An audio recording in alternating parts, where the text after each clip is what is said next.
ख्याली भने जस्तो अभिनय गरे जस्तो हुँदैन, अपितु त्यो शब्द जीवन्त भएर श्रोताको मनभित्र पस्दछ। श्रोताको मनभित्र कुनै शब्द किन पस्छ? यदि त्यो अनुभवमा जीवन्तता छ भने त्यो शब्द सुन्ने श्रोताको मनभित्र पस्दछ। होइन भने शब्दहरू कानमा मात्रै पस्छन्, मनभित्र पस्न सक्दैनन्। मनमा भित्र जानका लागि भावना चाहिन्छ। मन भनेको भावनाको राज्य हो र उच्चारण गर्ने व्यक्ति, भन्ने व्यक्तिले भावनाको बलले भनेको छैन भने, त्यसमा उसको निष्ठा मिसिएको छैन भने, तपस्याको बल, आत्मबल, ओज, तेज यदि त्यहाँ पसेको छैन भने त्यो शब्द केवल निर्जीव शब्द मात्रै हुन्छ। त्यसले व्यक्तिको मनभित्र पसेर जुन निर्मलीकरण गर्नुपर्ने हो त्यो गर्न सक्दैन। यहाँ माताजीको र माताजीसँगै अरू सपरिवार सबै उपस्थित हुनुहुन्छ। उहाँहरू सबैका लागि एउटा ठुलो भाग्यको विषय छ, किनकि श्रीमद् भागवत परमहंस संहिता हो। हरेक अध्यायको अन्तमा पारमहंस्यां संहितायां भनेर उल्लेख गरिएको हुन्छ। पारमहंस्य संहिता भनेको परमहंसहरूको संहिता हो। परमहंसहरूले, परमहंस भनेको जसरी हंसले दुध र पानीलाई छुट्याउँछ, त्यो धेरै इको भएको छ बाबु, इको घटा। हंसले दुध र पानीलाई छुट्याउँछ, त्यो प्रसिद्ध छ। दुधको दुध, पानीको पानी भनेर हंसको विशेषता बताइन्छ। राजहाँसले पानी र दुध मिसिएको ठाउँमा चुच्चो गाड्यो भने त्यहाँबाट दुध मात्रै छुट्याएर पिउँछ, पानीलाई छोडिदिन्छ। दुधको दुध, पानीको पानी, त्यो हंसको विशेषता हो। भने परमहंस भनेको जसले आत्मा र अनात्मालाई छुट्याएर ग्रहण गर्छ। शरीरमा दुध र पानी मिसिए जस्तो आत्मा र अनात्माको मिश्रण भएको छ। जीव भाव भनेकै आत्मा र अनात्मा मिसिएको चेतनालाई जीव भनेर भन्ने हो। चैतन्यम यदधिष्ठानम लिङ्गदेहश्च यः पुनः चिच्छाया लिङ्गदेहस्था तत्सङ्गो जीव उच्यते भनेर पञ्चदशीकार विद्यारण्य मुनि जीवको स्वरूपलाई व्याख्या गर्दै भन्नुहुन्छ। तीनवटा तत्त्व हुन्छन् जीव भनेर, जसलाई जीवात्मा भनिन्छ। अर्थात् अहिले व्यवहारमा व्यक्तिले म भनेर जसलाई मको रूपमा ग्रहण गरेको छ, त्यही जीव भनेको त्यही हो। व्यवहार अवस्थामा शरीर धारण गरेको व्यक्तिले म भनेर बुझ्दा जुन चेतनाको तहलाई बुझ्दछ त्यसलाई जीव भनिन्छ। अनि तत्त्वज्ञानीहरूले, विचारकहरूले चेतनाको जुन तहलाई म भन्दछन् त्यसलाई ब्रह्म भनेर भनिन्छ। चेतनाको एउटा आयाम हो, चेतनाको एउटा तहको कुरा हो। कुन तहको आत्मबोधलाई लिएर व्यक्तिले आफू भनेर, म भनेर बुझेको छ, त्यही अनुसार व्यक्तिको चेतनाको उचाइलाई नापिन्छ। सामान्यतया प्राणीहरूले म भनेर बुझेको जुन आत्मबोधको तह छ त्यो भनेको अनात्मा मिसिएको आत्माको तह हो, जसलाई जीव भनिन्छ। जीव भनेको जिउँदो बनाउने भन्ने अर्थमा हो। अनात्मासँग, शरीरसँग मिसिएपछि त्यो आत्माले आफ्नो चैतन्यद्वारा जड शरीरलाई पनि जीवनी शक्ति सञ्चार गरेर, चैतन्य सञ्चार गरेर जिउँदो बनाउँछ। त्यही भएर जीवयति इति जीवः, जीवित बनाउने हुनाले, चेतनावान बनाइदिने हुनाले त्यसलाई जीव भनिएको हो। त्यो भनेको मिसिएपछि हुने हो। नमिसिकन त रङ सर्न सक्दैन। रङ त सर्न पर्यो, मिसिन पर्यो। चैतन्य स्वरूप आत्मा अनि अन्तःकरण अथवा लिङ्ग देह भनियो, सूक्ष्म शरीर अथवा त्यसमा अन्तःकरण नै मुख्य छ। अन्तःकरण अनि आत्मा, ती दुईवटा मिसिए। आत्माको प्रतिबिम्ब अन्तःकरणमा पर्यो, प्रतिबिम्बित हुनुलाई नै मिसियो भनेर भनिन्छ। किन भन्दा आत्मा असङ्ग भएको हुनाले अर्को रूपले मिसिन सम्भव छैन। त्यो प्रतिबिम्ब पर्नु नै मिसिनु हो। र त्यो यसरी तीनवटा भए, एउटा अधिष्ठान चैतन्य, अनि अर्को अन्तःकरण, अनि अन्तःकरणमा परेको आत्माको प्रतिबिम्ब, यसरी मिलेर बनेको चेतनाको जुन तह छ, जसलाई सामान्य व्यक्तिले अहिले म भनेर महसुस गरिरहेको छ। सबैले त्यसैलाई म भनेर महसुस गरेका छन्। र त्यही स्थूल शरीर, अनि प्राण, अनि अन्तःकरण, अनि इन्द्रिय, यी सबैलाई लिएर डल्लो परेको एउटा चेतनाको अनुभव मानिसलाई हुन्छ। यो चाहिँ मिसिएको बेलाको कुरा हो। दूध र पानी मिसिएको जस्तो अवस्था यो छ। शुद्ध शरीरलाई मात्र जड हो, त्यसलाई मात्र पनि म भन्न मिल्दैन। शुद्ध जो चैतन्य हो, निर्विशेष जो चैतन्य हो, त्यसलाई पनि व्यक्तिले म भनेको छैन। किनकि यो व्यापक आत्मतत्व हो। यहाँ अहिले सीमित रूपमा आत्माको अस्तित्वको बोध भइरहेको छ।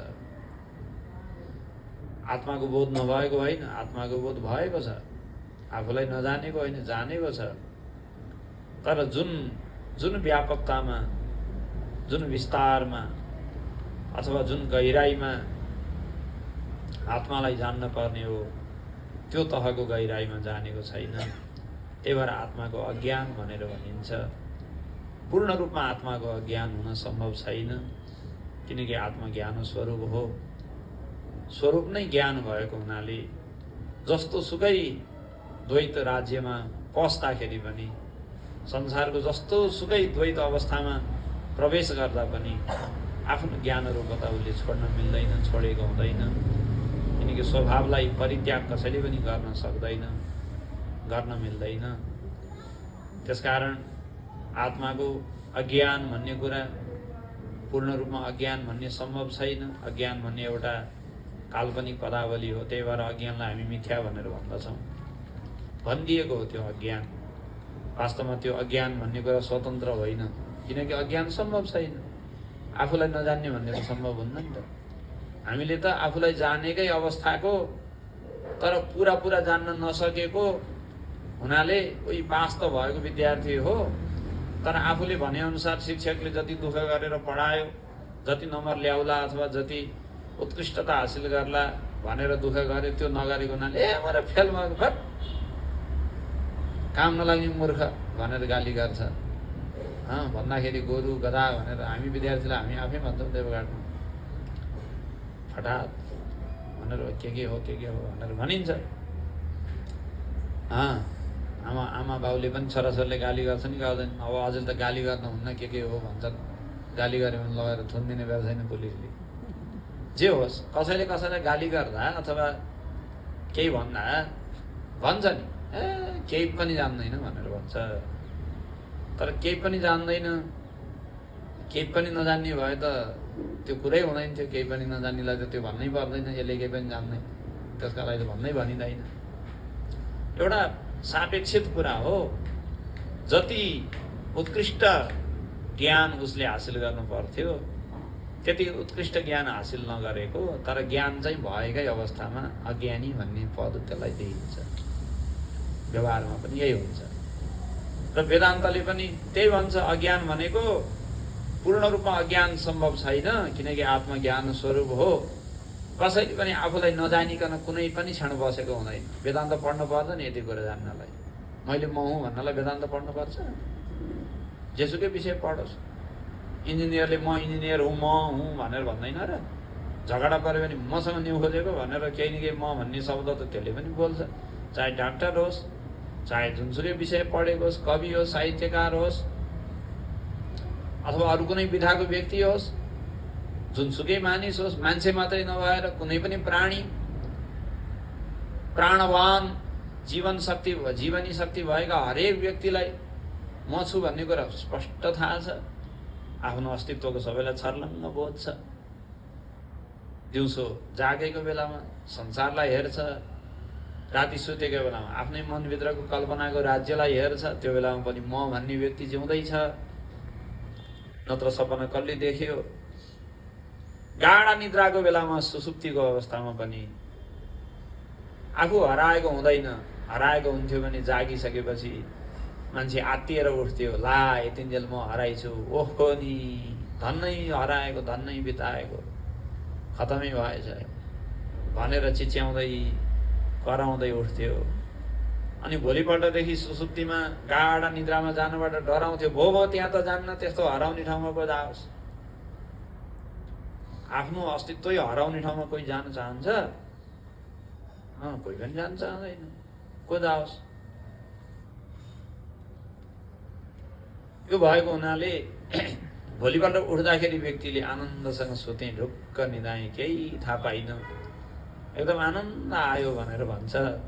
आनन्द आउनेवाला त्यहाँ केही पनि थाहा नपाउनेवाला आफू चाहिँ त्यहाँ छ भन्ने कुरा, आनन्द आयो भनेको कुराबाटै थाहा हुन्छ। आफू नभएको भए कसलाई आनन्द आउँथ्यो?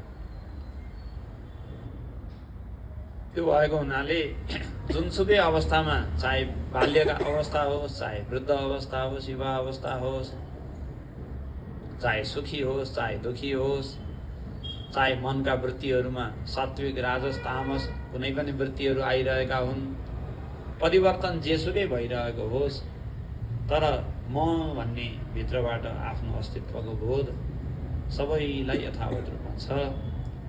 त्यो भएकाले पूर्ण रूपमा अज्ञान सम्भव छैन। काल्पनिक रूपमा अज्ञान भनेर शास्त्रले भनिदिन्छ। त्यो किन भनेको भन्दा, कोही छोराले कम नम्बर ल्याएकोमा मूर्ख भनेर आमाबाउले सम्झाएर धेरै नम्बर ल्याओस्। जस्तो आत्मालाई जान्न पर्ने थियो त्यस्तो रूपमा जान्न नसकेको हुनाले यो त भएन, अज्ञान भयो। अब जुन रूपमा जसरी जान्न पर्ने थियो त्यही रूपमा जान्न पर्यो भन्ने प्रेरणा दिनका लागि अज्ञान भनिन्छ। त्यही भएर अज्ञान मिथ्या हो पनि सँगसँगै भनिन्छ। अज्ञानको बन्धनमा फस्न हुँदैन पनि भनिन्छ। अनि माया, अज्ञान सबै मिथ्या हो पनि भनिन्छ। तर अहिले जे होस्, अहिले एउटा यो समस्या छ कि जो जीव भाव छ यो भनेको सीमित आत्मभाव हो, व्यष्टि आत्मभाव हो। व्यष्टि आत्मभावले गर्दा व्यक्तिलाई विभिन्न प्रकारका चिन्ता अनि विभिन्न प्रकारका राग, द्वेष आदि मानसिक विचलन, सबै दोषहरू, विभिन्न दुर्वृत्तिहरू सबैले घर गरिरहेको, सबैले दुःख दिइरहेको अवस्था छ। यो मिसिएको आत्मबोध भएको अवस्था हो। यसैलाई अज्ञान अवस्था, यसैलाई जीवभाव भनेर बताइन्छ। यस अवस्थाबाट मिसिएको आत्मालाई शरीर इन्द्रियबाट छुट्याएर नमिसाइकन दुधको दुध, पानीको पानी छुट्याउने कामलाई नै परमहंसहरूको काम हो। त्यही परमहंस भनेको त्यही हो। परमहंस, त्यस्ता परमहंसहरूको श्रीमद् भागवत शास्त्र हो। सुखदेव महान परमहंस हुनुहुन्छ, नित्य आत्मबोधमा निमग्न हुनुहुन्छ। अनि परीक्षितलाई पनि त्यस्तै नित्य आत्मबोधमा निमग्न बनाउनका लागि प्रयासरत हुनुहुन्छ। उहाँकोले आत्माको व्यापकतालाई, आत्माको परम भूमैव सुखम भनेर जो छान्दोग्य उपनिषदमा बताइएको छ, त्यो सर्वव्यापक आत्मस्वरूपलाई नै म भनेर ग्रहण गर्नुभएको छ, जसमा सम्पूर्ण विश्व, सम्पूर्ण संसार आफ्नै स्वरूपभित्र हटाएको छ, समाविष्ट भएको छ। र अन्तिममा परीक्षितलाई उपदेश दिने क्रममा अन्तिम उपदेशको बेला पनि उहाँले त्यही कुराको सङ्केत गर्नुहुन्छ कि ए राजन, तिमीलाई सर्पले डस्न सक्नेवाला छैन भनेर भन्नुको पहिला त चोदितो विप्रवाक्येन न त्वां धक्ष्यति तक्षकः मृत्युमुपधक्ष्यन्ति मृत्युनां मृत्युमीश्वरम। हे राजन, ब्राह्मणको श्रापले, विप्रको वाक्यले प्रेरित भएको तक्षकले डस्न भनेर आउनेछ, तर तिमीलाई डस्न सक्ने छैन। न त्वां धक्ष्यति तक्षकः, तिमीलाई त्यसले दग्ध गर्न सक्ने छैन।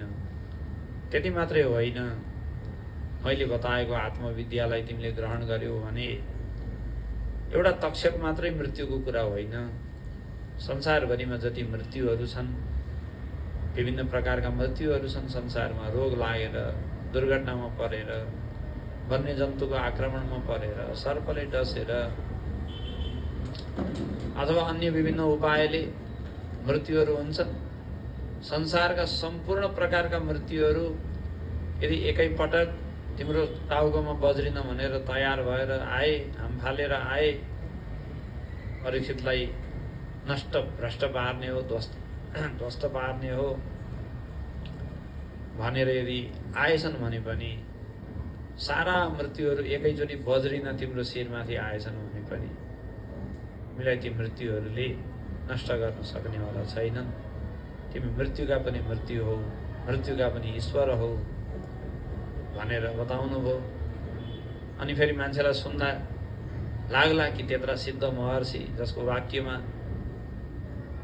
शब्द पछि पछि अर्थ दौडिन्छ, ऋषिहरूको त्यस्तो महत्त्व छ। ऋषिणाम पुनराद्यानां वाचम अर्थोनुधावती। अरू मानिसहरूले अगाडि वस्तु जे छ त्यसलाई हेरेर शब्द उच्चारण गर्ने हो। ऋषिहरूले शब्द जे बोल्ने पदार्थ त्यसको पछि पछि लागेर त्यस्तै बन्नुपर्ने बाध्य हुन्छ, किनकि उनीहरूको शब्दमा नै अर्थको निर्माण गर्ने सामर्थ्य छ। सामान्य व्यक्तिहरूको शब्दमा अर्थ उत्पन्न गर्ने सामर्थ्य छैन, तर ऋषिहरूको शब्दमा अर्थ उत्पन्न गर्ने सामर्थ्य छ। त्यो ईश्वरीय सामर्थ्य ऋषिहरूमा प्रकट भएको हुन्छ। परमात्माले पनि शब्दद्वारा नै अर्थलाई सृष्टि गर्नुभएको हो। सृष्टिको प्रक्रियामा भूरिति व्याहरत भूमिमा असृजत, परमात्माले भू भन्ने शब्द उच्चारण पूर्वक अनि त्यो शब्दद्वारा भूमि पृथ्वीको निर्माण गर्नुभयो भनेर आउँछ। सृष्टि प्रक्रियामा पहिला शब्द तन्मात्राको उत्पत्ति भएको हुनाले त्यो प्रक्रिया सम्मत पनि छ, किनकि आकाश तत्त्व पहिला उत्पन्न हुन्छ। तस्मात् आत्मना आकाश सम्भूतः। त्यो आकाश भनेको अहिलेको आकाशलाई भनेको त होइन, सृष्टिको शब्द तन्मात्रालाई भनेको हो। शब्द तन्मात्रा पूर्वक नै सृष्टि सुरु हुन्छ। शब्द तत्त्वबाट नै सृष्टिको प्रारम्भ हुन्छ। त्यो ईश्वरीय जो सामर्थ्य हो, शब्दपूर्वक अर्थलाई प्रकट गर्ने सामर्थ्य, त्यो नित्य भगवत भावमा भएका महर्षिहरूको जीवनमा पनि त्यो घटित हुन्छ। त्यो सामर्थ्य देखिन्छ। उहाँहरूले जे बोल्नुहुन्छ त्यहाँ त्यही वस्तु सृष्टि भएको हुनुपर्छ, त्यो नियम हो। अब कसैलाई लाग्ला तिमीलाई सर्पले आएर डस्नेवाला छैन, संसारका कुनै मृत्यु पनि तिमीलाई नष्ट गर्न सक्नेवाला छैन भनेको सुन्दा अब नमर्ने आशीर्वाद पाएछन् कि क्यारे भन्ने लाग्ला। भन्दा त्यस्तो भ्रम नहोस् भनेर फेरि आफै नयाँ श्लोक थपेर भन्नुहुन्छ परमहंस सुखदेव कि दशन्तं तक्षकं पादे लेलिहानं विषाननैः न द्रक्ष्यसि शरीरं च विश्वं च पृथगात्मनः। उहाँले त्यो सर्पले डस्न सक्ने छैन भनेको भौतिक रूपलाई लिएर भनेको होइन, अपितु व्यापक आत्मभावलाई लिएर भनेको हो। परीक्षितलाई केवल 3 हात बित्ताको एउटा शरीरमा आबद्ध भएको जीवको रूपमा, एउटा व्यष्टि चेतनाको रूपमा मानेर अनि सर्पलाई अर्को व्यक्ति मानेर, परीक्षितलाई एउटा मान्छे मानेर, सर्पलाई सर्प जाति, त्यो सरीसृप जातिको एउटा प्राणी मानेर, अनि सर्पले आएर यता आएर डस्ने छैन भनेर त्यो व्यष्टि भावमा लिएर त्यो बोलेको शब्द होइन। त्यो त समष्टि आत्मभावमा आफू सुखदेव आफ्नो जो आत्मभावमा व्यापक आत्मबोधमा रहनु भएको छ, जुन तहमा, त्यो तहलाई लिएर उहाँले बोलेको हो भन्ने कुरालाई यो दोस्रो शब्दले, दोस्रो श्लोकले सङ्केत गर्दछ। उहाँले आफूलाई आफ्नो दृष्टिले भन्नुभएको हो। परीक्षितले आजसम्म जुन रूपमा आफूलाई बुझेका छन्, यदि व्यष्टि रूपमा बुझेका छन् भने त्यसलाई भनेको होइन, समष्टि रूपमा बुझ्नलाई प्रेरित गर्दै उहाँले भन्नुहुन्छ कि यदि तिमीले यो ब्रह्मविद्यालाई, यो आत्मविद्यालाई महसुस गर्यौ, जान्यौ, अन्तःकरणलाई स्थिर राखेर चित्तवृत्तिलाई निर्मल पवित्र र एकाकार बनाएर ब्रह्म भावनाको अभ्यासद्वारा शरीर इन्द्रिय मन बुद्धिबाट आफ्नो चेतनालाई अलग्याउँदै त्यो अद्वितीय आत्मभावमा स्थित गराउँदै सम्पूर्ण वासनाहरूको उपशम गर्न सक्यौ र सम्पूर्ण वासनाहरूको समूल संहारद्वारा त्यो निर्विशेष आत्मामा नित्य स्थिति प्राप्त गर्न सक्यौ। अखण्डाकार वृत्तिद्वारा तिम्रो ब्रह्म स्थिति ब्राह्मी स्थिति तिमीले प्राप्त गर्न सक्यौ र त्यो भावमा स्थिर रूपमा अविचल रूपमा तिमी स्थित हुन सक्यौ भने तिमीले यस्तो व्यापक आत्मतत्त्वको महसुस गर्नेछौ, बोध गर्नेछौ जसमा सारा विश्व नै तिम्रो चैतन्यभित्र प्रविष्ट भएको तिमीलाई महसुस हुँदा त्यो सर्प डस्नेवाला भएर आएको छ।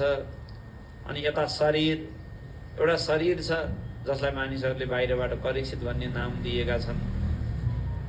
केही समय अगाडिसम्म तिमीले पनि त्यसलाई म भनेर त्यसैलाई ग्रहण गरिरहेको अवस्था थियो। त्यो डसिनेवाला शरीर छ, डस्नेवाला उता सर्प भएर आएको छ। त्यो सर्प उतादेखि बाटोबाट हिँड्दै धुलोबाट निस्किएर झाङहरू हुँदै बाटोका किनारहरूका रुख बिरुवाहरूका झाङहरूबाट छेल ओझेल पर्दै त्यो आयो। त्यो सर्प बाटोबाट हिँड्दै आयो अनि जङ्गल अथवा त्यो सम्पूर्ण परिवेश प्रकृति, डस्नेवाला सर्प, डसिनेवाला शरीर, त्यो सबै तिम्रो अखण्ड आत्मबोधभित्र आत्मचैतन्यभित्र सबै एक रूपमा समाविष्ट भएको तिमीले महसुस गर्नेछौ। आएर त्यसले तिमीलाई डस्नेछ पाउमा भन्नुभयो। कहाँ आएर डस्नेछ पनि भनिदिनु भयो। वसन्तम तक्षकम आदि लेलिहानम विषाननैहि, एकदम विषधर सर्प भएर फणा उठाएर लेलिहानम यसरी लपलपाउँदो जिब्रो लिएर तिमीलाई त्यसले पाउमा आएर डस्नेछ। तर तिमीले त्यो सर्पलाई अनि यो शरीरलाई र यो सम्पूर्ण विश्वलाई नै कस्तो मिठो छ। वसन्तम तक्षकम अनि शरीरम अनि विश्वम च, यो सम्पूर्ण विश्वलाई समेत पृथक आत्मनः न द्रक्ष्यसि, आत्मनः पृथक न द्रक्ष्यसि, आफूभन्दा भिन्न तिमीले देख्ने छैनौ। त्यो व्यापक आत्मबोधको महिमा हो। त्यो महिमामा तिमी आरूढ भएपछि कुनै पनि मृत्युले तिमीलाई मार्न सक्नेवाला छैन। किनकि मृत्युले मार्ने भनेको त यही पाँच भौतिक देहलाई मार्ने हो। मार्ने भनेको पनि आफ्नो कारण स्वरूपमा पञ्चबाट जोडेर एउटा बनाएको डल्लो थियो। फेरि पञ्चमा नै आफ्नो आफ्नो भागमा नै दिने हो। एक प्रकारको बाँड्ने काम हो मृत्युको काम। जुन कारण तत्त्वहरूबाट शरीर सापटी लिएर प्रारब्ध भोग गर्नका लागि परमात्मासँग प्रार्थना गरेर उहाँको शक्ति भएको यो प्रकृतिलाई मानिसले अंशमा लिएर थोरै लिएर मौरीले मह विभिन्न हजारौँ फुलबाट रस थोरै चुसेर मह बनाए जस्तो परमात्माको प्रकृतिका अलग अलग तत्त्वहरूका थोरै अंशलाई लिएर यो शरीर एक ठाउँमा जो जम्मा भएको छ, पृथ्वी जल तेज वायु आकाश पञ्चतत्त्वकै थोरै अंशहरू लिएर केही समयका लागि यसलाई प्रारब्धको कर्मको बन्धनले बाँधेर प्राणले अन्तःकरणले त्यसलाई चाहिँ सिलाएर केही समयका लागि चेतनालाई बाँधेर राखेर अनि सुख दुःख भोग्ने आफ्नो विभिन्न कर्महरू गर्ने गरी यसलाई राखिएको छ। एक प्रकारको सम्झौता जस्तो भनौँ, केही समयका लागि एक ठाउँमा मिलेर बसौँ। नेपालमा भन्दाखेरि राजनीतिक दलहरूले 6 महिने सरकार बनाउँदा परस्पर विरोधी विचार अथवा चिन्तन धारा भएकाहरू पनि मिलेर खानका लागि सम्झौता गरेर मिलेर बसे जस्तै पञ्चतत्त्वका तत्त्वहरू सबै मिल्ने खालका छैनन् नि, परस्पर विरोधी पनि छन्। अब पानी र आगोको परस्पर विरोध प्रसिद्धै छ। आगो र पानी मिल्ने तत्त्व त होइन। त्यस्तै परस्पर मिल्दा नमिल्दा विभिन्न प्रकारका तत्त्व छन्। एक प्रकारको प्रारब्धको भोग गराउनका लागि सम्झौता गरेर शरीरमा आबद्ध भएर बसेका छन्। यिनलाई सधैँ यसै गरी आबद्ध बनाइरहन सम्भव पनि छैन। यही भएर केही समयमा यो त छुटि नै हाल्छ। मृत्युले त्यो छुट्याएर पञ्चलाई पञ्चै बनाउने पञ्चत्वगतवान भनेर भनिन्छ संस्कृत वाङ्मयमा। एउटा भएर आएको थियो डल्लो, फेरि पाँचैवटामा फर्कियो भनेको। किनकि एउटा अहिले त एउटा छु भन्छ, वास्तवमा यो एउटा त होइन, यो त पाँचवटा हो। शरीर एउटा त होइन, यो त पञ्चतत्व हो, पाँचवटा अंश हो, पञ्चतत्वको अंश हो। फेरि पाँचैवटामा मिलेर जानुपर्छ फर्केर। पाँचैवटामा गयो, आफ्नो कारण अवस्थामा फर्क्यो। तेज तेजमै मिल्यो, वायु वायुमै मिल्यो। त्यसैलाई वेदले वायु र निलम अमृतमस्तेदम भस्मान्तम शरीरम इत्यादि मन्त्रद्वारा व्यक्त गरेको छ। पार्थिव अंश भस्म भएर अथवा गाडिएको हो भने कुहिएर माटो भएर माटोमा मिल्छ। तेज अंश तेज अंशमै मिल्छ। वायु महावायुमा मिल्छ, समष्टि वायुमा मिल्छ। अनि सबै गएपछि आकाश छँदैछ, त्यो आकाश महाआकाशमा मिलिहाल्छ। यसरी शरीर त सधैँ रहनेवाला होइन, मृत्युले त्यसलाई छुट्याएर आफ्नो ठाउँमा प्रदान गर्ने मात्रै हो। तर तिमीले म भनेर भनेको चेतनाको जुन शुद्ध स्वरूप छ, त्यो आत्मतत्त्व भने व्यापक छ, त्यो अविनाशी छ, त्यो निर्विकार छ, त्यो निर्विशेष छ, त्यो अद्वितीय छ, त्यो सर्वव्यापी सर्वस्वरूप सर्वात्मक। त्यो तहलाई तिमीले महसुस गर्यौ भने अनि सारा संसारै आफूभित्र प्रविष्ट भएको तिमीलाई महसुस हुन्छ। र कुनै पनि मृत्युले आएर कसैलाई पनि मारेको हुँदैन त्यस बेलामा, किनकि तिमी त व्यापक छौ। कसले कसलाई मार्यो भन्ने, परीक्षितलाई सर्पले डसेर मार्यो कसरी भन्ने, सर्पभित्र पनि त्यही तत्त्व छ, सारा संसारभरि त्यही तत्त्व छ। यसरी तत्त्वको रूपमा आफूलाई महसुस गर भनेर परमहंसहरूको काम सिकाउनु भएको छ। त्यही भएर सकेसम्म हाम्रो दायित्व यही हो, हामी विभिन्न पुराणहरू श्रवण गर्दै अथवा आफ्ना नित्य अनुष्ठान पूजा उपासना साधनाद्वारा भगवानको आराधना गर्दै भगवत भक्ति गर्दै विभिन्न प्रकारका उपायहरू लगाउँदै सत्सङ्ग स्वाध्याय आदि विभिन्न शास्त्रीय कर्महरू गर्दै हामीले सकेसम्म आफ्नो जो आत्मबोध छ त्यो शरीरमा मात्रै सीमित भएर साँघुरिएर खुम्चिएर निसासिएर, किनकि खुम्चिएर बस्नुपर्दा निसासिन्छ मान्छे, त्यस्तै निसासिएर तनाव भएको छ भन्छ, आत्तिन्छ, यो भएन भन्छ, ऊ भएन भन्छ, हा गर्छ हो गर्छ, त्यही गरेर अहिले बसिरहेकै छ। त्यो निसासिएको हो। त्यसबाट सकेसम्म अलिकति फैलाएर विस्तार गरेर त्यो व्यापक आत्मतत्त्वमा, जसलाई हामी परमात्मा भनेर भन्दछौँ, जसलाई हामी ब्रह्म भनेर भन्दछौँ, जसलाई ईश्वर जगत ईश्वर भनेर भन्दछौँ, त्यो तत्त्वमा त्यतातर्फ हाम्रो दृष्टि जाने, त्यो व्यापक तत्त्वको अनुभूति गर्न प्रयास गर्ने, आफू त्यही सर्वव्यापक परमात्मा तत्त्वकै एउटा स्वरूप, एउटा अभिव्यक्ति अथवा एउटा भाग जे भने पनि हो आफ्नो दृष्टि अथवा विचार अनुसार त्यो रूपमा आफूलाई महसुस गर्ने र प्रारब्ध रहन्जेल यो शरीर रहन्जेल आफूले खटिएको शरीर धारण गरेर आएपछि केही न केही कर्म गर्नै पर्ने हुन्छ। आफूलाई खटाइएको कर्म जे प्राप्त छ त्यो कर्म गरेर मैले त्यही सर्वव्यापक सर्वान्तर्यामी सर्वाधार सर्वव्यापी परमात्माकै सेवा गरेको हुँ भन्ने भाव राख्ने, चाहे जुनले जुनसुकै काम गरोस्। मन्दिरमा पूजा गर्ने व्यक्तिले, पुजारीले मन्दिरमा पूजा गरोस्, अथवा बाटोमा झाडु बढारू गर्ने मान्छेले बाटो बढारोस्, घरमा घराएसी आफ्ना छोरा नाति पनातीहरूको सेवा गर्न पर्ने मानिसहरूले घरमा बसेर सेवा गरून्, अथवा विभिन्न प्रकारका कार्यालयहरूमा आफ्नो कर्म गर्ने व्यक्तिहरूले कार्यालयहरूमा काम गरून्, योजनाकारहरूले योजना बनाउन्, पढाउनेहरूले पढाउन्, पढ्नेहरूले पढुन्। जे काम गरिरहे पनि आखिरी समष्टि परमात्मा तत्त्वको सेवा हो र समष्टि भन्ने बित्तिकै त्यो परमात्मा हुन्छ।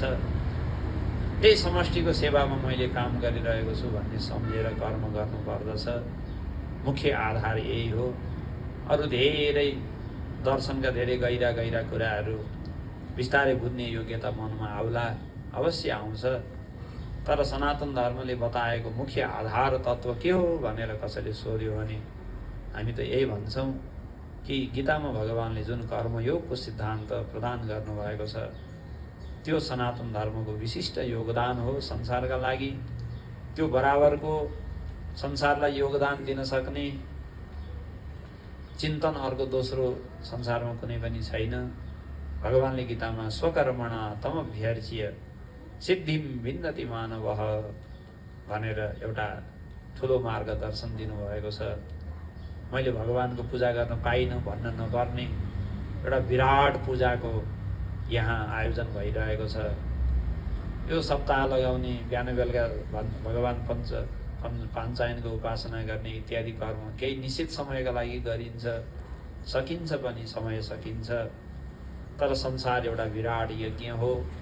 संसार अनादिदेखि अनन्तसम्म कहिल्यै सुरु नहुने, कुनै निश्चित दिनमा सुरु नभएको र कहिले निश्चित दिनमा अन्त पनि नहुने अनादि अनन्त एउटा महान यज्ञ छ, महान पूजा छ। त्यो महसुस गर्न सकेको खण्डमा बल्ल हाम्रा यी छोटा बिहान बेलुकाका अथवा कुनै समय विशेषका पूजाहरूको सार्थकता रहन्छ। हामी अखण्ड रूपमा नै अनादि अनन्त ईश्वरीय विराट तत्त्वको समाराधन गरिरहेका छौँ।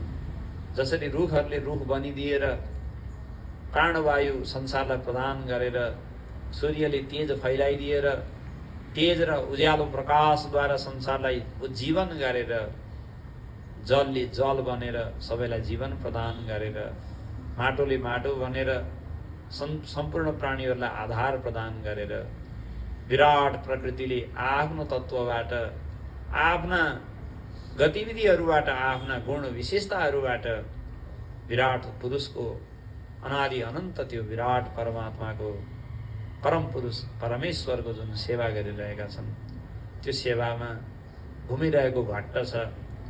त्यहाँभित्रको मकैको एउटा दानाले म नघुम्न भनेर प्रयास गऱ्यो भने थाक्छ बिचरा, बेकारमा दुःख मात्रै हुन्छ। घट्टै घुमिरहेको छ, ब्रह्माण्डै घुमिरहेको छ, संसारै त्यसैमा लागिरहेको छ।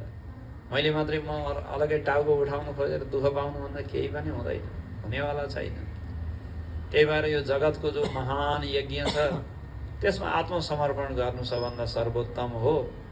अरूले आफ्नो सेवा, विराट तत्त्वहरूले, विराट प्रकृतिका वस्तुहरूले आफ्नो तहबाट सेवा गरेका छन्। मैले पनि मेरो सानो शरीर, मेरो सानो बुद्धि, जे जति मसँग अहिले प्राप्त छ त्यसलाई लिएर त्यस्तै सानो सेवा मैले पनि गर्ने हो। सारा संसारै त्यो सेवाको चक्करमा घुमिरहेको छ परमात्माको। त्यही चक्करमा मैले पनि यसो चक्कर लाउने हो।